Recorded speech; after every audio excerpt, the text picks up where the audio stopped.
Well, a very good afternoon to you, or good morning to you in Sweden. We have people dialing in from all around the world.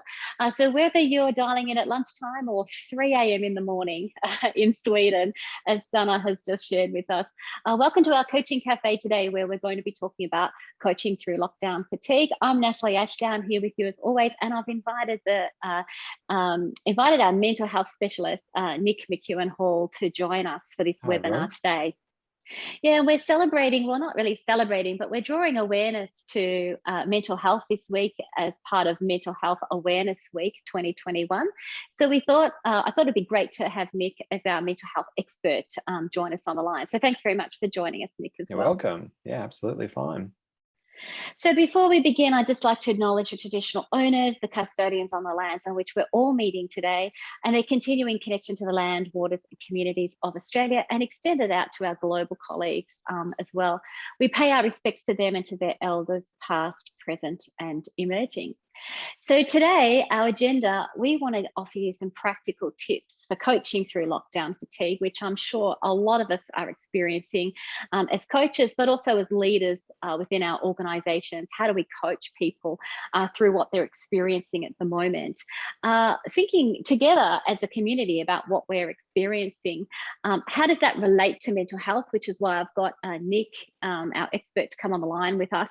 And what's the role of coaching? So what's the role of coaching? What's the role of mental health first aid? So we're thinking about, where do we coach? Where do we perhaps have to bring our mental health first aid skills into the conversation as well?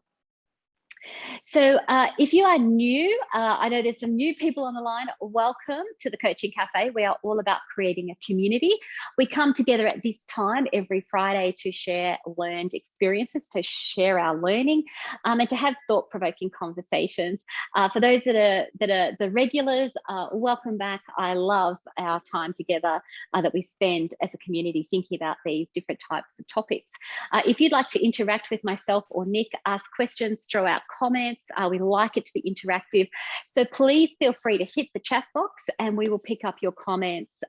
Particularly, we've got a huge advantage because we have Nick on the line from a mental health expertise point of view. So great opportunity to ask additional questions with the experts on the line. And feel free to jump into the chat box and make this interactive as much as you'd like to. If you are here because you really want to earn those International Coach Federation Continuing Coach Education Units, the ICF CCEUs, I will put up the certificate at the end of the session. So please feel free to stay on the line and we'll put that certificate up at the end. Great. So welcome to the new people. Welcome to the regulars.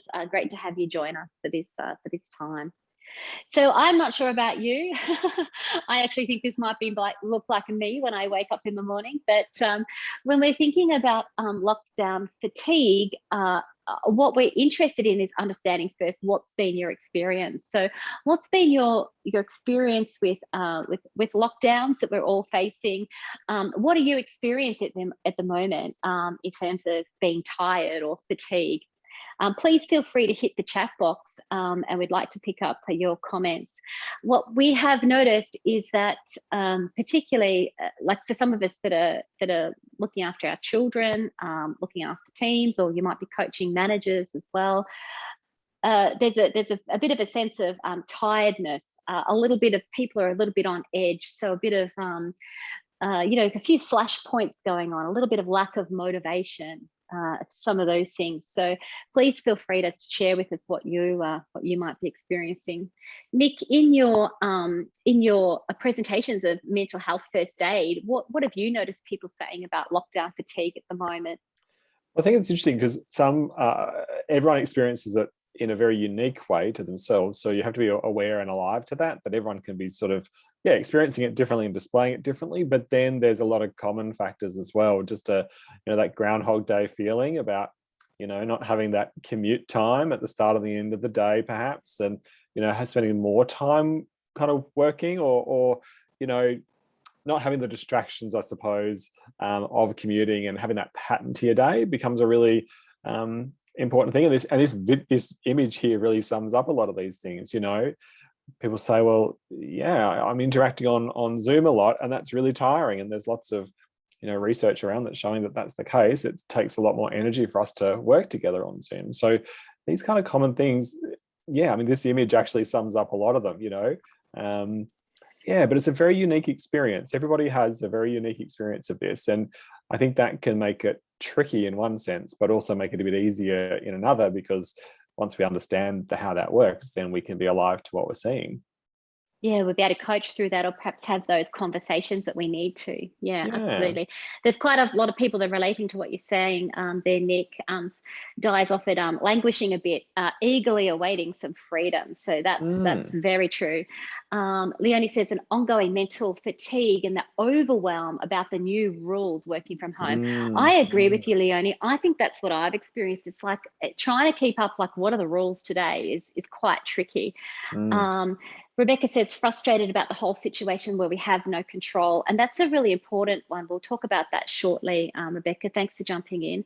Ignacio says sometimes like the hamster on the treadmill. Yes, I'm sure a lot of people are experiencing that. Kim, you've picked up longer hours and less productivity. So we have definitely noticed this in our executive coaching. Really, those longer hours, people are extending. Perhaps they might have done that morning.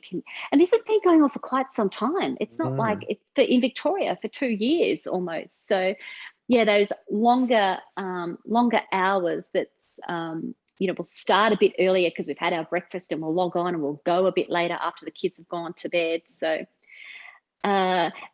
this is very important, I think, what you've raised as well. We are seeing this already, and we're going to see more of it. You said anxiousness about returning to the office. I think this is where we as coaches, as leaders, and also for those of you that are mental health first aid practitioners, can really make a difference here to help have those conversations to people about returning to the office. It's a big one. Yeah, and Leonie said commuting time helps with the mentally debriefing the day. So for those of you that are able to do that commute, because we have people dialing in from all around Australia and internationally, and some of you won't be experiencing this. So we appreciate that as well, which is actually making it quite challenging for leaders and coaches who are, leaders in particular, who are leading teams around Australia, different people, and globally as well. Different people are experiencing different things in Australia and globally, and that's causing challenges, as we know. Definitely. Rebecca says, annoyed about the use of the term essential worker because it suggests that my job is less important. Lovely comment, thank you. Kim says, missing the third space, the time between meetings or when you're able to switch your mindset. Yeah, I was having meetings that during the week, I'm like, I'm just gonna call you back because I'm gotta go to the loo, and I hadn't really built that time in. So that's what we're watching. Yeah. Yeah, we don't have that kind of, yeah. I love that comment, because we don't have that natural kind of, I was talking to someone yesterday about this, that when you schedule a meeting, you've got to kind of factor in this travel time. It might just be 10 minutes to get from one floor of the building to the other, but you usually arrive a little bit early and you've got a couple of minutes just to do the little social stuff. But with Zoom, it's like, I'm in, I'm out. And I don't have that, you don't have that little bit of time there to do that. And I think that's a quick win, I think, that you could build into your meetings, actually, is just go, all right, the first couple of minutes is just chit chat. It's just chit chat to bring some of that feeling back. But I love that comment. Yeah. And I think that's what's causing that fatigue as well, because there's no switch off, there's a lot of switch off, switch on, switch off, switch off. So definitely. Yeah, as in turn on, turn off, turn on, turn off. Yeah. Yeah. We've got some other great comments here. An unnatural sense of working with others, because collaboration, it's partial collaboration. And Melanie's offered, drop the standards of presenting ourselves to others, dress, hair, and hairbrushing. Yes, I think, honestly, I think this picture looks like me when I wake up, and I spilled a bit of coffee on myself. I'm like, can I get away with that? So yeah, I thank you for sharing, everyone. I think by us sharing as a community, we get a sense of real. We're always been about being real on the coaching cafes, and being able to express that. So I appreciate people doing that. We have been, Nick and I have been playing around with this continuum of experiences. So when it comes to working remotely, I like practical tools around this, because some people might be experiencing like this is a nightmare. Others are loving it. So we have to appreciate that different people are experiencing different things. And when we're making those conscious efforts, as you say, Kim, to catch up and you've written here, a positive is we're making a more conscious effort to connect with others. We have a lot of new starters and they cite the quality of connection has improved because there's more time, rather than making the quick handshake. So yeah, there's some real benefits if we can focus on it. What's happening is working remotely, and we are going to have to start focusing on those benefits because we are moving 100% to a hybrid world. Organizations are already making decisions about 2 days a week in the office, or 3 days in the office and 2 days at home, or whatever that might look like. So what we're really focusing on was how can we get more into the green zone, a bit out of the dealing with it zone into the, we're not saying you've got to love it, but how can we kind of help people stay a bit more in the green zone? What happens when we move into the red zone, and what's the impact on our mental health there? So Nick, did you want to jump in just with your thoughts about this kind of continuum of experiences that people are having? I think what you've been saying is absolutely spot on.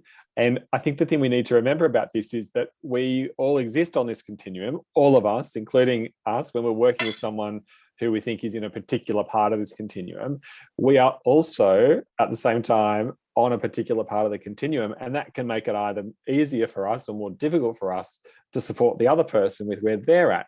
And it's absolutely dynamic. So, some days, Nat and I were talking about this yesterday.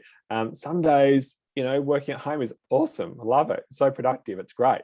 Other days, it's, I'm tolerating it. It's not what I'd prefer to do, but I'm tolerating it. It's okay. And other days, it's just red nightmare. And that can change. It can change from morning to afternoon, from day to day. It can change all the time.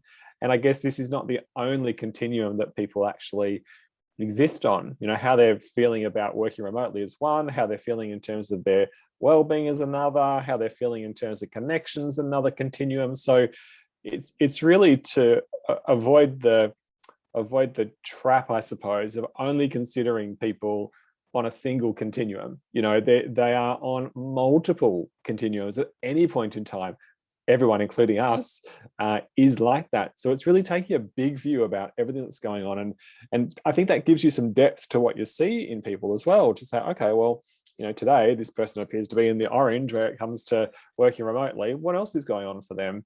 If they're having a day where, they're just not in such a kind of positive green space on, say, mental health or mental well-being kind of continuum, then we can go, okay, well, maybe those two things are connected. What do we do? How can we support you? And then comes the coaching question. So I think considering where we are on the continuum, whilst considering where the other person is a really important thing for us to remember, because what we experience colors and kind of filters what we see in others. And it's a really important thing. And guess what? It's happening the other way as well. They're doing it to us too. Yeah, I really like what you say there, Nick, about that dynamic nature. So, and I really appreciate, because I think that's about keeping it real, isn't it? That some days we could be loving it. Some days we're on fire. We're loving that we can work remotely. And a lot of people have actually said, they want to keep the hybrid approach going because it really works and it has really helped with productivity. Yeah. But others will be experiencing different things at different times, and that's changing. So what we're thinking about is, well, how do we look after people from a coaching point of view? How do we look after people from a mental health first aid point of view? And how do we coach people, when they really are tired, when they're kind of moving into the yellow, maybe into the red? That's where we see the lockdown fatigue, because they are actually tired, losing motivation, things like that. Yeah. And Ignacio, you've jumped in there as well, saying it's depending on the settings, relationships and groups. Maybe it's good practice to check in on the continuum before starting the meeting content. And I think that's actually a really great idea. I was looking at this continuum going, wouldn't it be great if we could actually say, where are you? I'm here. And Nick and I made up this continuum, which is when we were thinking about it. But yeah, absolutely, take a screenshot, use it as a tool to share with your teams. Yeah, we're talking about this in mental health first aid yesterday about from just a mental health perspective, mental health and wellbeing perspective. And one of the participants was saying that they're actually going to start putting this continuum out and on the wall almost, kind of the digital wall of their digital meeting room, and kind of say, yeah, where is everyone today? And not from a sense of, oh, well, if someone says they're in the orange, I got to do this, but just to build that kind of understanding about where everybody's at. And then, develop those tools and those skills to then interact or inquire nicely and gently and appropriately about how people can be supported. But they're going to actually do exactly what you're saying there, Ignacio. They're going to actually put this down on paper and say, where is everyone today? Red, orange, green, anything we can do? And some people will say, yeah, absolutely there is. And other people will say, no, it's just today. I'm just orange today. Like, it's just fine. The day. Yeah, tomorrow will be all right, Okay, cool. But we build up this kind of understanding about people that we don't get unless we actually ask, because all of this stuff is perception. So until we ask the person, we just don't know where they're at. We can guess, but it's a guess. So I think, talking about it, amazing idea, brilliant idea. Yeah. And I think even because, and not the other thing that really strikes me, Nick, is we're not just doing this because Mental Health Awareness Week. This is something that we, the Coaching Cafe community, have been focused on before COVID, before lockdowns, Yeah. So, but I think what's coming up is because we're experiencing this lockdown fatigue, we probably need to focus on it a bit more. Yeah. So we're not just doing this because it's Mental Health First Aid Week. We've always been doing this as great coaches, as great leaders, but maybe a bit more of a focus. Yeah. And I think when we're under pressure, like we know what we do when we're under pressure, right? We go back to bare basics and preference. So if to do this stuff when we are fatigued, it needs to be deliberate and kind of routined, kind of put into routine, like Ignacio is saying, right, every time we meet, we ask this question so that we don't have to think about it. It doesn't become something else that fatigues us. It just becomes part of what we're doing, just build it in. It's probably how I would do it. And as they said there on the chat, becomes a basic tool in the office management toolkit. Loving that idea as well. Kim, you shared that your teenager school has a smiley face emoji check-in. I like that. So checking in for the students every day during remote learning. And what I've been aware of is I could be having I'm a loving it day, but someone else in my family or my team or around me is having a bit of an orange day. So we can... I think also that's a bit tiring as well. Like if we've had a real smash it day, then someone else around us hasn't had it. We're going to support them. That can also be a bit tiring sometimes as well, I think is the reality. Yeah. And thanks, Di. You've said the continuum can be used in a number of different situations, experiences in coaching. Yes, of course. Just take it, swap out the words and the labels. Yeah. Leonie says, love the idea of checking in. Would like to have some framework agreed by the team that says if someone says they're just dealing with it today, then that doesn't need to be fixed. Great coaching point there. It doesn't need to be fixed by others in the team. People might just want to say, I'm not okay today, but that's okay. And we're getting on with it. I think that's the real coaching approach, isn't it? So it's not about, right, someone said they're in orange, I've got to jump in and fix it and try to, we can do empathy, but I know how, but we don't have to jump into that whole, I know how you feel and then talk about myself. So that comes into it. The only thing I would add to that thought there, Leonie, is to make sure that we've got our mental health first aid skills on board so that we can we can listen to what they say, but also make an assessment, to also sort of go, they're saying they're okay, but when I look at the person, are they really or not? Because that can be one of the barriers to help seeking. When someone's really having a tough time from a mental health perspective, they say, I'm okay, it's fine. The barrier goes up. And what we're trained to do in mental health first aid is actually to gently inquire and help explore that barrier. So we just want to make sure you got those skills so that you can work out with some greater confidence if they are actually okay, and they do need to be just left alone, or is there more to it? which would encourage us to then have a conversation with them, because this stuff will happen all the time when we ask someone, are you okay? Everything okay? People are just kind of trained by society to go, yeah, I'm fine, it's fine. And they're not, so we need to have those skills behind this question and behind this sort of model to be able to actually filter it and see it for what it might be. It's really important, particularly from a leadership perspective. We have a responsibility to do that. So, yeah. Yeah, I'm thinking about what you say there, Nick, and I also like that, as Leonie said, we could have this conversation with the team actually, and perhaps as Leonie has suggested, agree. Like, is it okay for me if you say that? Then I might ask you a couple of extra questions. Do we agree that as a team that that's actually what we're going to do? So I kind of like the blend of that connection, that communication, the asking the good questions, and at the same time bringing out other skills to the party there as well. Yeah, really interesting. Thank you. So we've also been thinking about the coaching tools that we can use. So using this as a little tool to have the conversation. So this is not really, the Continuum's not really a coaching tool, is it? It's as Di suggested, it's a conversation starter. As Leonie has said, it's an opportunity to have conversations, and that's what we're really aiming for. And as Di said here, you can think about where you're on the continuum in relation to swap out working remotely, but add other things in there. For example, like, where are you in terms of the enjoyment of your role? Where are you in terms of your health at the moment? Where are you in terms of whatever you like? So yeah, feel free to swap it around if you like. Yeah, and have a couple. Yeah. Yeah, that's right. And there could be more than one. Yeah. Yeah. So we're thinking about this conversation around what role are we playing with our team as coaches, as leaders, as peers, as colleagues. And what we're noticing, this is where I think from our certificate in workplace and business coaching, you can bring back the above the line, below the line, or you can also bring back the change models from our coaching through change model here. And what we are thinking about is above the line, people have choice. There's optimism, there's opportunity.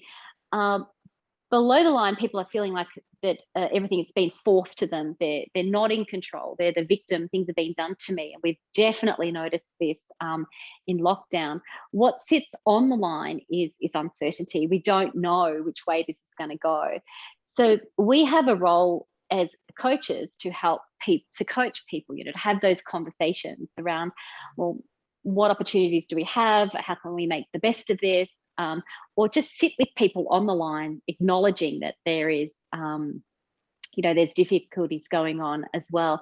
So we can think about above the line, below the line here, and that uncertainty that causes the fatigue, as you've already noticed. But Nick, would you mind jumping in and telling us about mental health awareness and mental health first aid conversations as it relates to this diagram as well, the change and the uncertainty? Yeah, I think what jumps out at me with this slide when we think about change and uncertainty is oftentimes people come to do mental health first aid with us because they have conversations with people and they're not sure if there is some sort of mental health thing to be considered. So the uncertainty lays with us who want to have the conversation. And so to have those skills on board, like I was saying before, to be able to navigate, is this a conversation I should have? Is this a conversation that ordinarily I could have, but today, given my concerns about the person, maybe I need to take a slightly different kind of approach to it. So blending our coaching and leadership skills in with mental health first aid awareness becomes very powerful because it helps you to choose your moment, choose which type of conversation you're going to have to bring that person above the line, and also helps you understand just how far we can expect them to come if they are experiencing lots of mental health stuff, whatever that is, whether it's severe or not. But I think that change uncertainty piece is very present when we're thinking about mental health in the workplace, whether it's us not feeling sure, for them not feeling sure if they can put their hand up to say, I need some help here, like I am below the line, I know that I am, but it's because of some mental health stuff, I need some support, that's what's going to bring me above. So I think just having that awareness when we're thinking about the conversations is such a great skill to add in, or a kind of a toolkit to add in, because it lets you land the questions in exactly the right way. The more you know, the more you're aware about what's going on for the person, the better question we can pick and the better we can coach them. And I think we just bring that mental health stuff into that bucket of tools that we've got, and it just adds a layer of nuance that we need in order to support people when they do have mental health stuff going on, to help them be above the line. That's how I think about it. Yeah, I like what you're saying there. And what's coming up for me there is, as always with everything we do, it's about having the conversation and having more Yeah, tools on our tool belt to have the conversation. yeah. I think the other thing that comes up for me, and please feel free to jump into the chat as you're considering this, as you're listening to what we're talking about as well, is that it's not like, oh, just get above the line. So we're not just like coaching people, oh, just get above the line, uh, or you're down below the line. So for those of you that know these tools and know these tools from our certificate for in workplace and business coaching, it's not like snap, you're above the line. It's about having the conversations, obviously. But for me, it's also about perhaps sitting with people in that change and uncertainty. It is tiring for people to be exposed to constant change, constant uncertainty that comes from lockdowns. But how can we sit with people in that space, rather than having to, as we talked about earlier, do something and fix something? So, Nick, what do you reckon about that idea about, sitting with people, just, having Definitely. that conversation? Yeah. I mean, who doesn't want to be understood? Yeah. Who doesn't want to be understood? Yeah. And particularly when you're having a tough time, we learn in mental health first aid that sometimes the most effective thing you can say to somebody is, that does sound hard. That does sound difficult. And, it's not always about progressing right now, but just sort of saying, let's build the rapport piece. If we want to coach somebody, let's build rapport with them, and just acknowledging how they're feeling and going, yeah, that does feel hard. That does sound difficult. I can appreciate how that would feel that way. That's both a core kind of rapport building tool that we need to do in coaching, but it's also an excellent mental health first aid intervention as well. So absolutely, just sitting with it is fine. And as you said before, we're not forcing people above the line. We can't drag them up there anyway. So we want to sit with them and walk with them in that coaching conversation to help them identify what they might need to do, whether it's mental health related or not, to then move above the line. But let's start, by understanding what people are going through and using that empathy piece to get there. It's so important. And people with mental health issues will tell you that this makes a fundamental change for them when they feel understood and they feel supported. And once they're there, we can do amazing things with them. Yeah, I really resonate with everything you're saying. And Di has jumped in as well here and said, Andrew Denton always opened his interviews with, life can be tough at times. How are you going? And that just really gave me goosebumps there, Di, because really nice. we are acknowledging that, lockdown can be really fatiguing, or lockdown can be really tough. How are you going? So what a lovely question, like a lovely opening, a lovely question. It's still, got that open question feel and coaching feeling to it, but it's also the actual mental health first aid check-in. And as Leonie said, it's holding that space for people to be able to think of ways to find their own agency within the change. And I really agree with you there, for what it's worth, Leonie, about calling on people's strengths, their resources, their courage, their own agency, whatever they're bringing to assist them. And Ignatio's agreed. Rapport will help develop the empathy, listening in a non-judgmental way with dignity to identify what's at stake and how to proceed. I think that really sums it up perfectly. Thank you so much. Well, great points. Our coaching cafes always go so quickly, and if you feel like this is a valuable topic, we can come back another time and talk more about this from a coaching cafe point of view as well. As we said, it's not just something we're doing because of Mental Health Awareness Week. It's something we're doing as coaches and leaders, and we have been doing for quite some time. So we really appreciate you being part of this conversation with us as well. So Nick's been referring to our mental health first aid training. You can obviously contact us if you're keen on that idea. The other thing I'd just like to highlight to you that we are doing the 1 Foot Forward walk as the Open Door team to support mental health awareness and raise money for the Black Dog Institute. So if you are keen to sponsor our team, for whatever amount you might like to chip in there, that would be absolutely awesome. So if you go to onefootforward.org and you look for Open Door Coaching, you'll be able to find our team there as well. So we're right on the hour. I want to thank you all for being part of this. And Leonie is acknowledging Ignacio there around dignity in the work that we do as well. So thank you.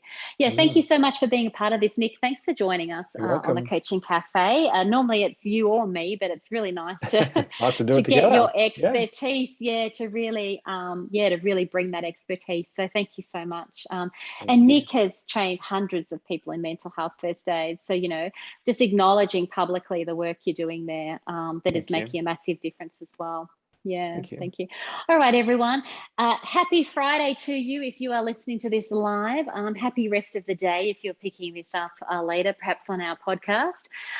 We wish you all the very best in these conversations in coaching. Do stay in touch if you'd like to discuss more.